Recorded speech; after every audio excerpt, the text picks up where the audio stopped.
Isang mapagpala at maulang umaga po sa ating lahat. Ngayon po ay araw ng Martes, February 18. At shout out po muna sa mga may kaarawan ngayong araw na ito. Kina Arnold Raitos, isa po sa mga centennial referee ng NCAA. Celso Mabacquiao, Balonsky Rabaca, Alberto Carrion, Arnold Lazaro, Mubay Ubra Panabo Ubra.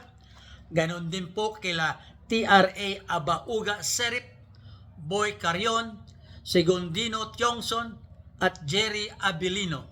Maligayang kaarawan po sa inyo lahat at naway patuloy kayong pagpalain ng ating poong may kapal.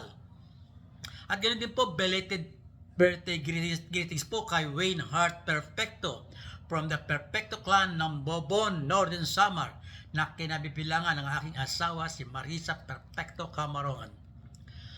Ang ating pong pag-aaralan ay ang example OBRI 30-9, yung ball return to backcourt. Yung last episode po natin, ang tinalakay natin na yung A1 at A2 ay nasa front court. Ngayon po, ang tatalakayin naman natin ay yung kabaliktaran. Ito po yun. Ito yung nakasaad sa example OBRI 30-9. A1 and A2 are both standing in the backcourt, close to the center line. A1 passes the ball to A2. The ball touches the front court before A2 touches the ball. Ano po ba ang wika ng FIBA dito sa mga interpretation? Ito po yung interpretation. There is no backcourt violation by Team A, as no Team A player with the ball in the front court. Yan po ang sabi sa FIBA. Interpretasyon. Bakit legal? Dahil may kulang po. Ito yung criteria 1, which is team control in the front court is missing. Means, both feet of any team A player with the ball should be in the front court. Okay? Dapat po, merong player na kahawak doon sa front court, hindi lamang yung bola. Ito sitwasyon natin, bola lamang po ang tumama doon sa front court. Walang player. Pero may pasubali po ang interpretation dito ng FIBA. Nadamay po rito yung rules ng 8 seconds period. Ang sabi doon, however, the 8-second count or period shall be stopped when the ball touches the Team A front court. Okay? Pag ang bola po ay tumama, na binibilang 8 seconds count, tapos ang bola tumama sa front court, tinitigil na po ng referee ang pagbilang ng 8 seconds.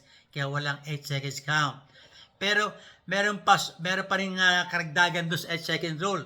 Yung pasabali ulit, yung furthermore, a new 8 second count shall start as soon as A2 touches the ball in the backcourt. Okay? So, pag bumalik ang bola sa backcourt, nakuha ng A2 ang bola, a new 8 seconds count ang bibilangin. I hope naintindihan natin lahat ang mga ating maikling aralin sa umagang ito. Napaka-easy at madaling tindihin din. Medyo confusing nga lang dahil pag yung both A1 and A2 nasa front court at tumama ang ball sa backcourt, ball return to backcourt. Pero ito po sitwasyon na ito, yung A1 at A2 ay nasa backcourt. Pag ang ball tumama sa front court, legal play po. Very confusing po. Okay? Yan po ang ating maikling aralin sa umaga ito at naway naintindihan natin. At please po, wag po natin kalimutan mag-like, mag-share, mag-follow at subscribe sa aking YouTube channel. Hanggang sa muli, ito po yung abang lingkod, former FIBA referee, Eto Camarongan. Bye-bye!